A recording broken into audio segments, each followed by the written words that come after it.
I think it was true the whole time we worked together, and even to this day, is that we always had each other's back. Yeah, I'd agree with that. You know, Yeah. what I think, Daryn, about the whole concept of chemistry doesn't work unless it's real. And what I tell a lot of people is like, if this doesn't work, that doesn't work. Hi, friend. Welcome to Call Me Friend, a podcast where we call my friends. This episode is powered by Miss Lou's Cabin, an Airbnb property on a remote section of the Georgia coast. Today, I am thinking about arranged marriage. Not the romantic kind. No, I got to choose my guy for that. No, I'm talking about arranged marriage in your workplace, where your boss comes to you, says you are going to work with this person and go out there and make magic happen.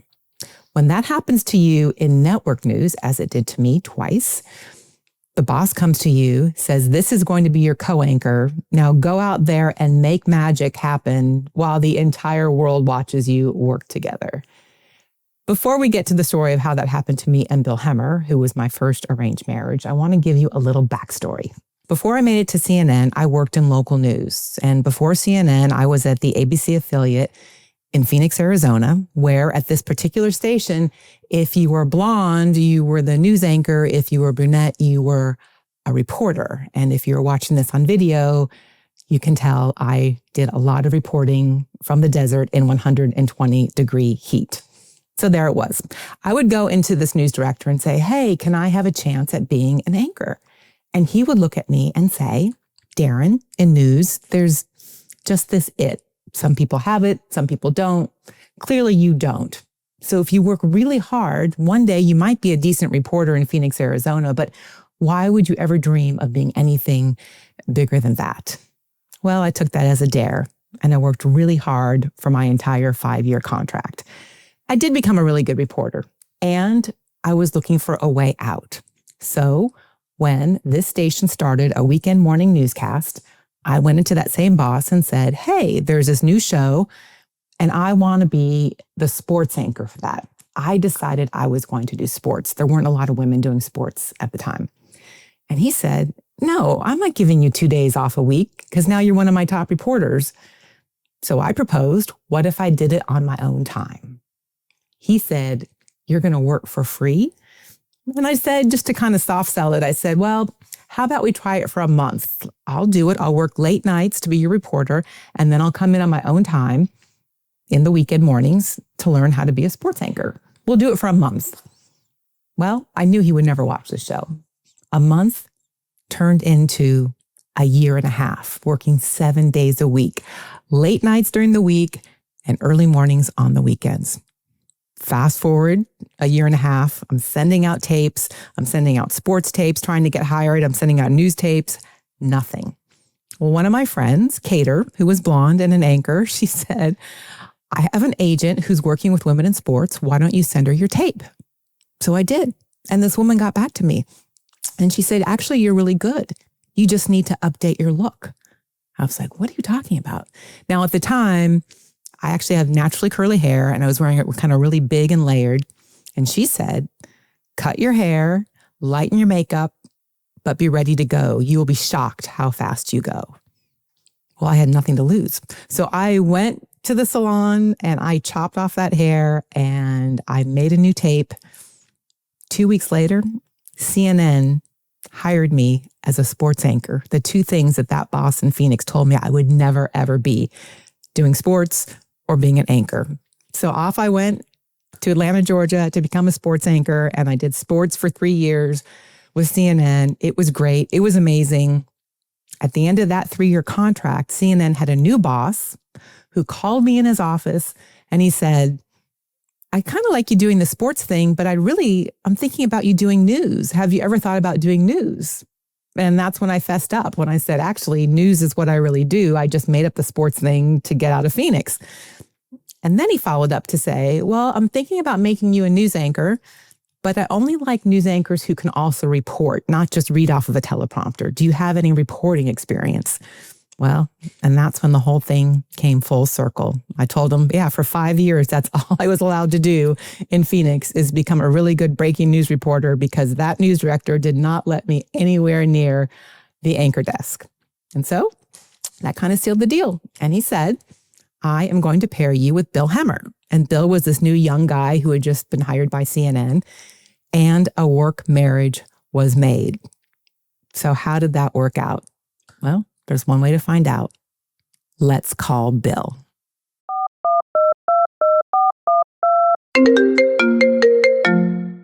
What's up in the cabin? In the cabin. We are at Miss Lee's cabin. We're wondering when you're coming down to see us. Right on. It looks awesome down there. It's beautiful. It's like an hour south of Savannah.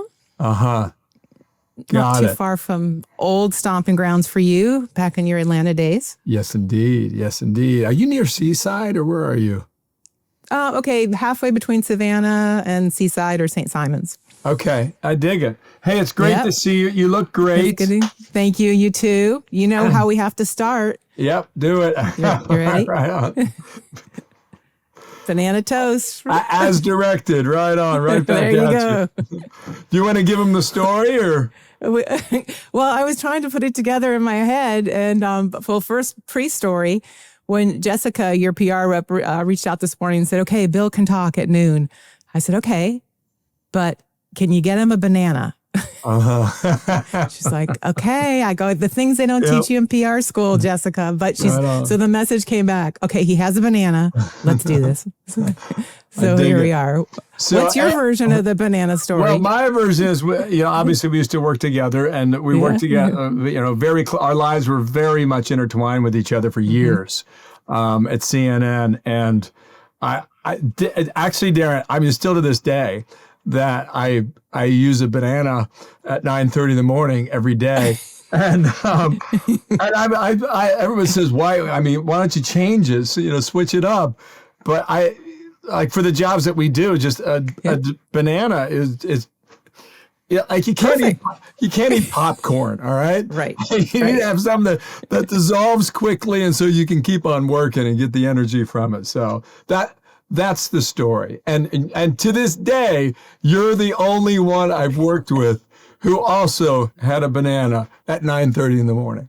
Well, I have to tell you, I feel so special about that. And I do want to give you credit. I think you were the one that taught me because, okay, so yes, we co-anchored together at CNN. You're on the set for 2, 3, sometimes longer hours. Right. You need some food. And as you explained to me, this is the perfect food. First of all, it comes prepackaged, right? No mess, no crinkle wrappers, and has sugar. And it goes down really easily. It's not going to be like crumbs or, as you said, popcorn. And how that, though, evolved into banana toast, I don't know. But before every newscast, we say, okay. Boom. Banana Gotcha. I dig it. I think that part was all you, though. Okay, well, hey, Billy, banana toast. Let's go. Yeah. Let's see. Do you have all the news? Is everything all set? Like, can you talk about the world? Yes. But right. But you know what? I think that really represents the banana toast. And I think it was true the whole time we worked together. And even to this day is that we always had each other's back. Yeah. Yeah, I'd agree with that. What I think, Daryn, about the whole concept of chemistry doesn't work unless it's real. And what I tell a lot of people is like, if this doesn't work, that doesn't work. Like if you and I aren't on the same page, then people at home or people watching it are going to know. And you can't fake that stuff. So no, you can't. And you can't fake real friendship. And that being said, I do think it's unique. We certainly have worked around people where we've seen nightmare situations, people counting scripts, people in it for themselves, warring co-anchors. Everyone is not so lucky as to have a great friend sitting next to them. I agree with that, Daryn. And I tell you what, I have had, in addition to you, I've had amazing partners here at Fox. I'm just really great people first. And really good partners who get it. And you and I met probably 30 years ago. And I mean, let's see, we started at CNN. I started in 94. I think you started in 95. You're right. Yeah, you're right. Yeah. And like Dana, she's got the same mojo that people like you and I had. You know, we're in it together, and I just feel very, very fortunate. That is so great to be this long down the line, and a career that's hard to maintain. To be honest with you, you know that is true. Anyway, so that's that. I'll get off my high horse now, and I'll No. I will say I want to get. I have not met Dana, but I'm going to give her a shout out because I do get good feelings from her as a good person. Yeah. She's a dog mom, so how bad can she be, right? Right. She's dog people, but no, I get good feelings from her. I get that she has your back. I will say, without naming names, protectively, I have watched you over the years and who you're paired with, and I have not had that. It's nice that you say nice things about everybody, but sometimes that I know I've messaged you like, not feeling good about that one. That one might be out for herself more than others. But I'm glad you're with somebody. I appreciate you looking out for me. You know my rule. I don't have an enemy that I've met yet.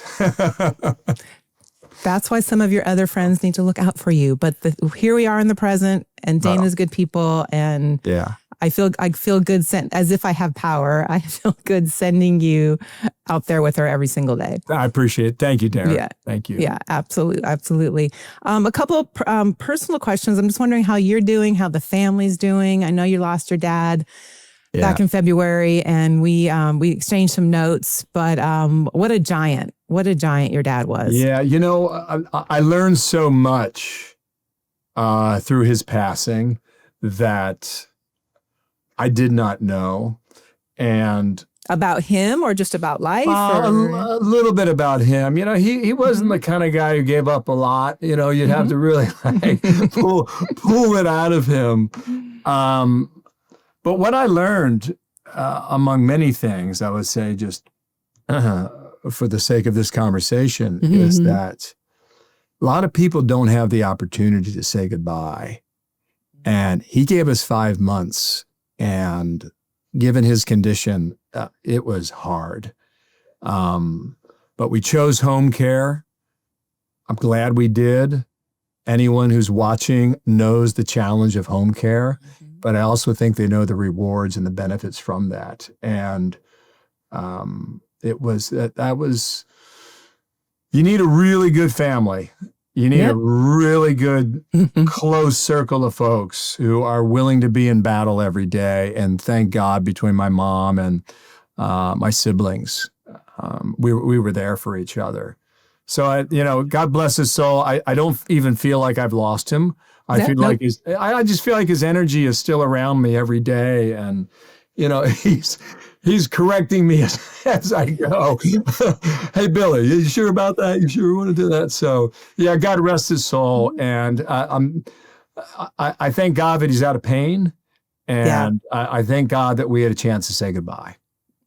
And I think you make a good point. Having now lost both my parents, I don't think they leave. They really don't leave. Yeah. It's not that easy, right? Like the voice is still in the back of your head. That's right. Yeah. And I believe that. And I guess that gives me a little bit of solace too.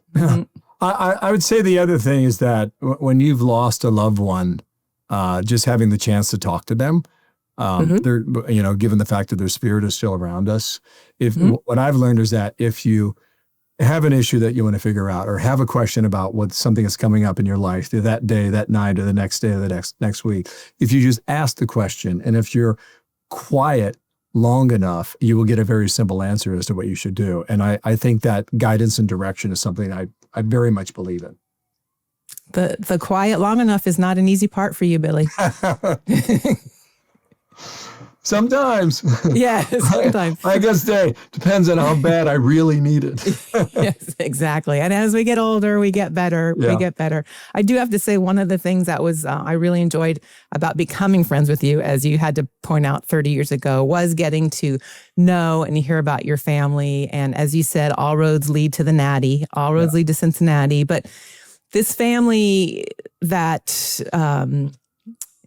we live in a day and age where everything's supposed to be bigger and fancier and richer and who's the biggest. And your family, this Hemmer family of 5 kids, and the way your parents raised you, to me, is so phenomenal. I mean, just even the part they used to share that, they raised these 5 kids and everybody was expected to go to college, not get paid for. But you better go. And all 5 went and paid for it.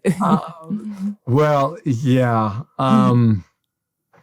When I was 12, my dad said, I've got 5 of you and I really wish I could, but I can't afford it. I was 12 years old. That's a pretty strong lesson today, Pops. But I'm grateful for it because it helped me prepare for that. The other thing I think that is really cool about our family is we're not perfect. We have our flaws. Get it.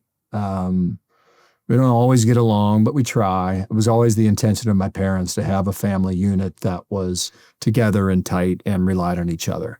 And I think for the most part, now that we're all grown adults and blah, blah, blah, I still think you can make a case that is the case.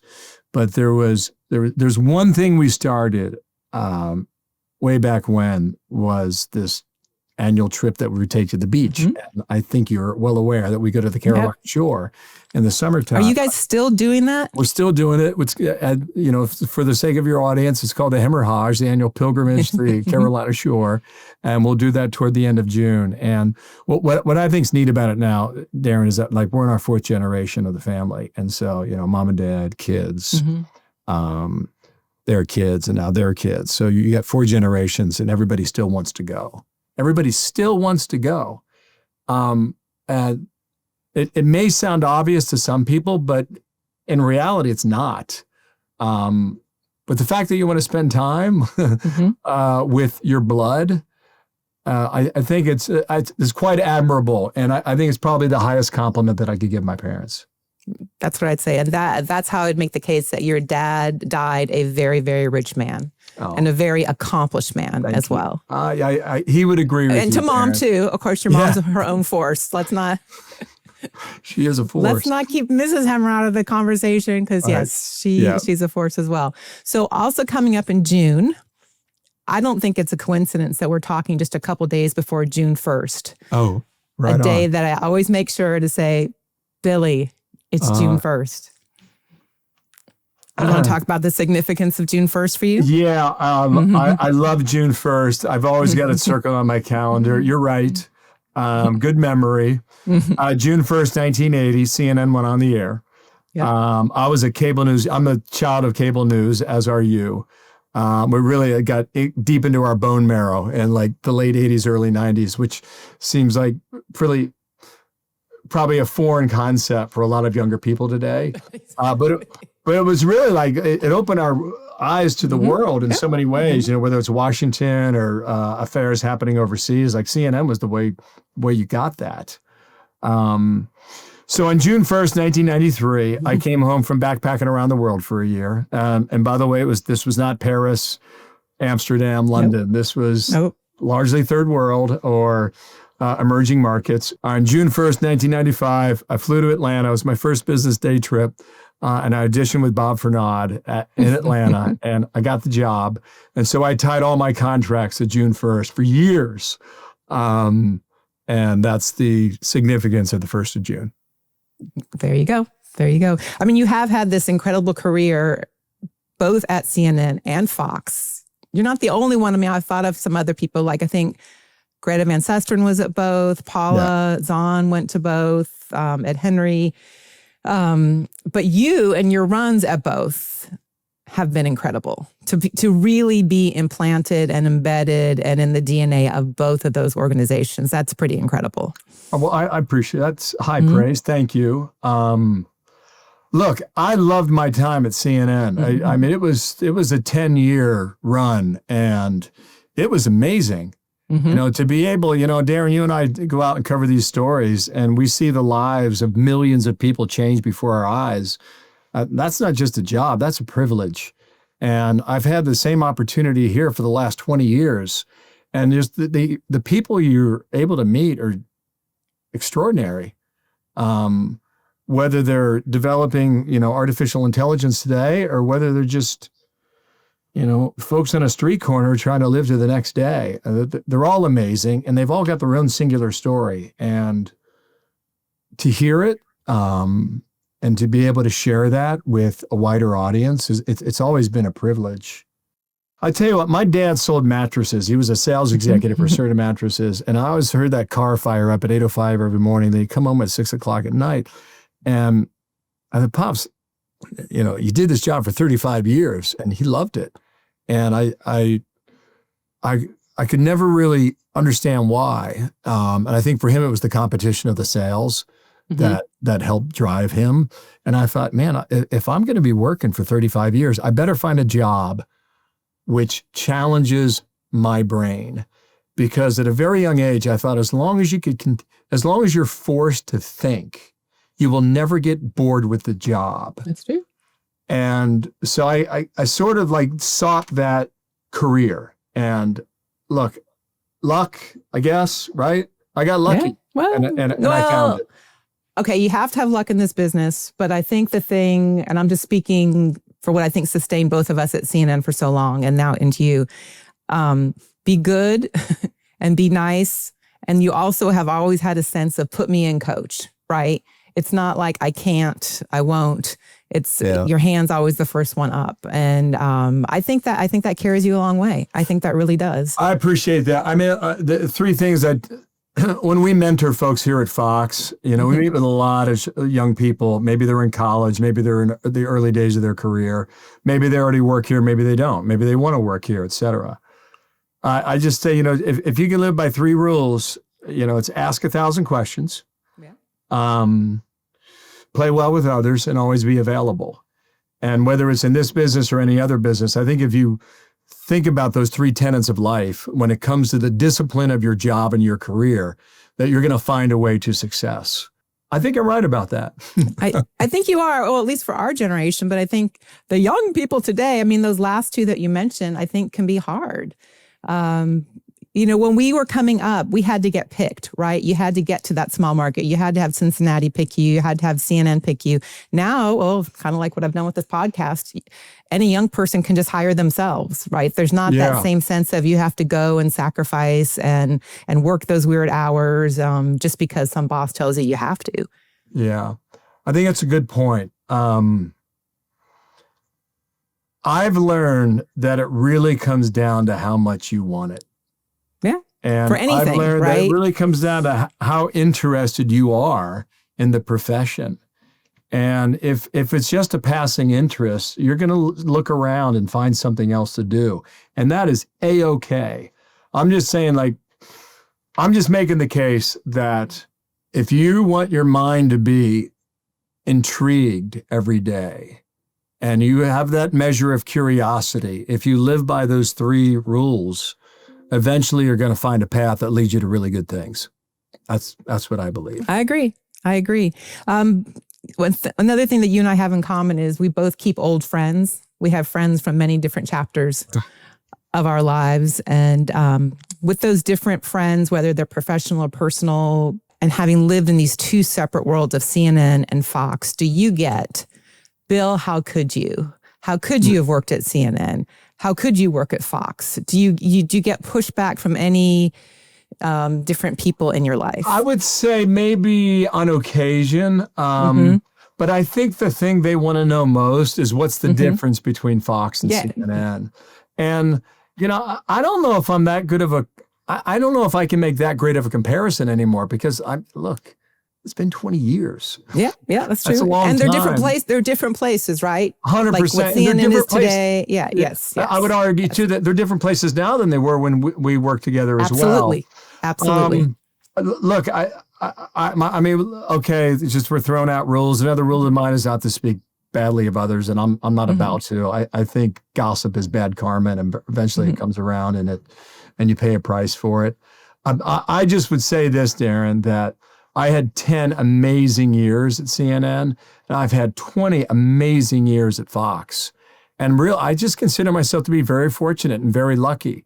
if you come in ready to work every day, and I still think I have a measure of that, even at the age of 60, that I still have energy for the job because I get fueled by learning.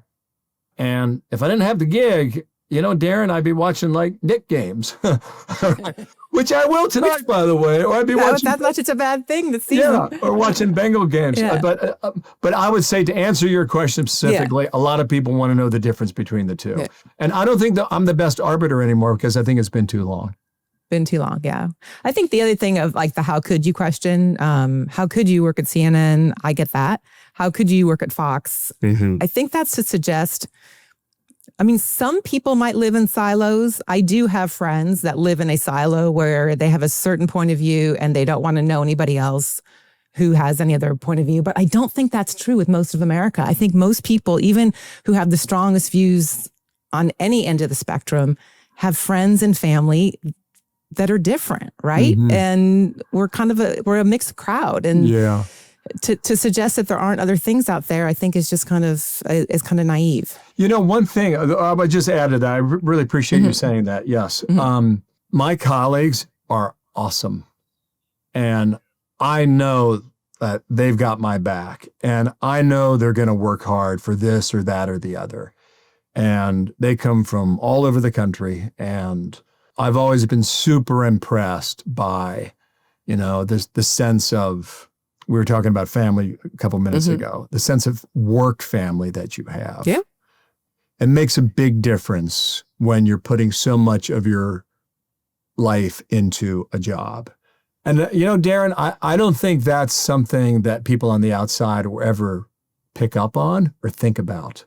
But hopefully, maybe through the interaction they see with Dane and me or some others here on the channel, maybe that comes through. How do you handle, half your colleagues have moved on to the White House. How do you, if these are people, some of them I'm sure that you still have high regard for, that you might call a friend. How do you cover a friend? I think you have to do it honestly, and you do it based on the facts of the story. Does the grind ever get to you? Like, as you said, when we started, we were babies. Yeah. Now we're in our 60s. It's a different deal. It's a different deal. It is. I want to say no, but I don't know if I'm being honest. It's a great question. I'm trying to give you the best answer I can. That's fair. Years ago, when I got hired in Atlanta, there was a gentleman by the name of Bob Kane. And he had the morning shift, and I was on the job a couple of weeks, and they said, "Hey, we're going to put you on this shift." And that's really not what I was hired for. I was hired to just fill in here, fill in there. So this came pretty quickly in my view. And we also shared an office. And I just went walking in there one day. It's 4:30 a.m. And Bob, how you doing about this? Anything you want to discuss, or blah, blah, blah, or what advice you might have for me? Because I know you've been doing it a lot longer than I am. I'm just new to the job, and I'm still trying to find my way. He says, "You know what, Bill?" He said, "I wouldn't sweat the small stuff, because in the end, what you're going to find is that it's all small stuff." And I thought, what a cool guy. What a gentleman. It was a very good way of him telling me to maintain perspective. And I can tell you, Daryn, 30 years down the road, 30 years burning down the road, that I think he's right about that. And I thought he was very gracious in that moment. And now I see younger people coming along, and I know they're going to move into my position, at some point, hopefully not tomorrow. Yeah. But, and I hope, it's my intention to share the same measure of graciousness with them that he did with me. And I just thought I would share that with you because I know you knew him. And he was a super cool guy about that moment. Yeah. The only thing I would tweak on that story is he probably said it in a very low tone because he had that great broadcasting, low grade. He had a cappuccino voice, that's for sure. Was he the one, and I don't want it because I loved Bob, but one of those older to us at the time anchors would go in his office and close the door and just smoke, and you would just have... I know what you're talking about, and I'm not going to disclose. But I think it wasn't Bob. It wasn't Bob. Okay. They had a smoke eater. And A different time. Like I said, a different time. A different time. That's right. I don't know. Do you have the energy to still do it? I think the answer is yes, as long as the news stays interesting. I mean, it's interesting. We have our system. You see your rundown. You see what the stories are. You pick which articles you want. I still print stuff out. I still use a highlighter, and I make notes on all like this, as we say, tactile material and take it out there with me. And you'd be surprised how often you can lean on that, and that helps you through a segment. Like form a question that's not obvious. Form a question that leads us to an answer where the audience gets the value out of what you learned several hours earlier. Well, you're speaking to the choir because, look, I've got notes with highlighter and it's printed out and extra questions. So dang it. Nothing. The more things change, the less they do. But I just wonder, like when the interns see you, do they go, "Oh my gosh, boomer"? He prints out things on paper. He writes them out with a pen. Yeah. Well, I hate that word. Hate it. And it's not a compliment when the young people call us that. Yeah. I've got a colleague I work with. And she's awesome. And she's so cool. And she works the same way. So, and she's 23. And I'm like, perfect. Yeah, see, it works. She goes, I can't work without working this way. So we call it the tactile way. Tactile, that's what we'll call it. So it's too soon to ask how many June 1sts are left in your tank. Still, we're not too counting early. Okay. Because I'm not that good at golf. And yes. although I would like to think I am. Do you think about like what else is out there though? I mean, you're one of the unusual people. I can tell you from out here I promise you there is life after TV news. But when you're in it, you always kind of wonder, is there anything out there? Are there things that you just kind of look and think, well, that would be good to check out and to do? It's a good point. I'm a travel freak. Yes, that's my next question. For me, go ahead, ask your question. Sorry. Well, I was wondering, and actually, this isn't even from me. I asked Trent. I said, "What do you want to ask Bill?" Because you haven't seen him since we had coffee in Atlanta and the Super Bowl. And he said, "Well, of course, it's always travel because he's always about miles and points." And he's like, "Well, ask him where he's traveling. So, what's on the list?" I got so many, Daryn. I tell you, I just went to Ethiopia in January. And I went to the ancient Christian kingdom of Lalibela in northern Ethiopia with a friend of mine who works for UNICEF out of Addis, the capital city, whether it's in parts of Spain or Italy or, west coast of France. There's a lot of that, Daryn. I could see myself just going on a travel bender, we call it. Yeah, I would like another backpack trip, but maybe a little bit more comfortable, maybe? Yeah, I always said I needed to do it at age 26, which I did. I would lose the ambition and gain the inhibition, and that would prevent me from going to places that I would go when I'm younger. I was with a buddy of mine. We were on a train, and we got on board in Guangzhou, China, and we were on a 33-hour train ride to Beijing. And, this is still when China was kind of third world or emerging market, whatever you want to characterize it then. And Daryn, I got off the train at every stop for 33 hours just to see like what was going on the platform, who was getting on, who was getting off. And look, we traveled with books. I know it sounds nuts, but you could do it actually. You could travel with books and traveler's checks. And it was right before email and right before ATMs, but it was possible then. And I've never been able to get that, whatever that is, a curious mind or an intrepid soul, whatever that is, however you want to characterize it, out of me. And still when I go today, I'm just always looking out the window, and I have found great satisfaction in that experience in my life. So for now, you'll do it you'll use your Fox News PTO, but maybe when it's all done, there'll be a big trip. Real good chance. Yeah. Trent wants to know if you're using the right credit card so that you can get the right points so that you can fly fancy like we do. You tell Trent that I've never been able to figure it out. I'm a Delta diva, so I've got the Delta Amex Reserve card, and I've been loyal to that for a long time. Oh, I can't tell him that because is that unacceptable? Because he'll just get you in such a better card and it'll lead down a rabbit hole of, oh, but you could be flying. Like he's right now working on a trip. We're probably going to Japan next week, Tuesday. I don't know, but awesome. He's working on getting us on JAL first class. Last year we went to Japan, JAL first class, but with no way back. And then on the way back from there, he figured out how to fly us Emirates first. We went to Dubai, Tokyo to Dubai, then Dubai to Brussels, all on Emirates first. That's unbelievable. Yeah. Wow. And then something called Brussels Air to get back to New York and then back down here. Yeah. Did Trent take a shower on that flight? No, we flew the Emirates one with the shower to Dubai, and then the one we flew from Dubai to Brussels is even fancier. They have one called the Game Changer, where you have your own. It's like an apartment where it completely closes up and you have a butler, and the apartment has this little door that it kind of closes down. It kind of comes down so he can peek in to like see if he can serve you in some way. Yes. That's why he doesn't want you in that. You can't do that with a Delta Reserve. You cannot do that with Delta Reserve. Listen, I will explore that. I'll look at it. It sounds amazing, actually. We need to get a little consult with you and Trent. Dig it. Yeah. Because you would absolutely love it. Well, thank you so much for making this time and for checking in. And I'm just so proud of you. Not just, the career, it goes without speaking, but just the person that you are and the person that you stayed. And I really appreciate it. Thank you. Thank you.